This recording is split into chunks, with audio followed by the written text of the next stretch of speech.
The other attribute of practicing in the Supreme Court is situational awareness. A lawyer in the Supreme Court, due to the constraints of time and the precious judicial time, has to be really aware of what is going on.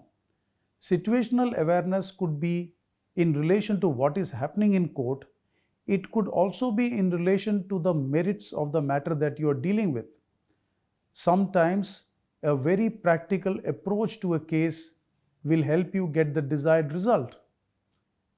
After all, there is a lot of element of logic and common sense in law. A practitioner of the Supreme Court must realize that law is also about common sense and practicality, because judges approach cases more often than not from a purely practical perspective.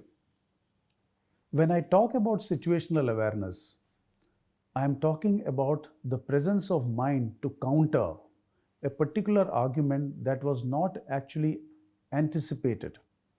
It happens all the time that the court may pose a question that you never anticipated, and you don't have the luxury of getting back on another day to answer that question. This could also be an argument from the adversary. The opposing party may come out with an innovative argument. So you must have the presence of mind and ability to deal with those kinds of unanticipated questions posed before you. This is important also because, as I said, the court does not normally grant indulgence for you to get back to those responses. So, presence of mind and the ability to think on your own feet is a very essential skill that a lawyer should possess in the Supreme Court. Robust common sense is an essential attribute that a Supreme Court lawyer should possess. Robust common sense helps you think clearly. It helps you being focused on the issue.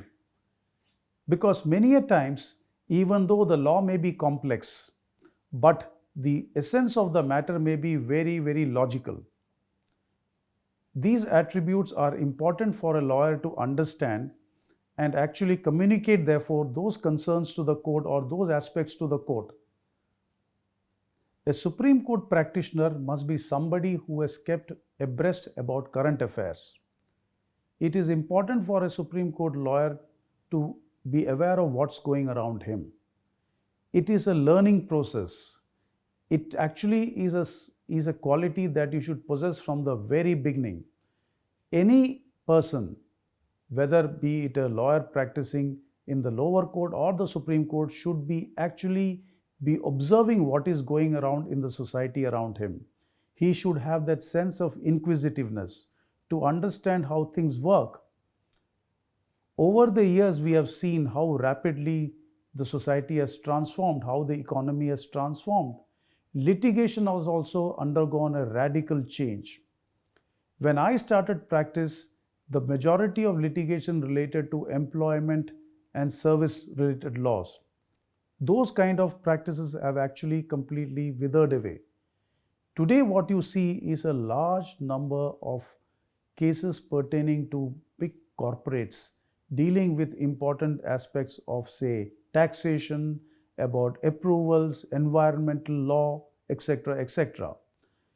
Well, a lawyer cannot be expected to think like an engineer, but surely the fact that you have a particular skill to be able to understand how technology works or modern society works is a very important quality that needs to be nurtured and promoted.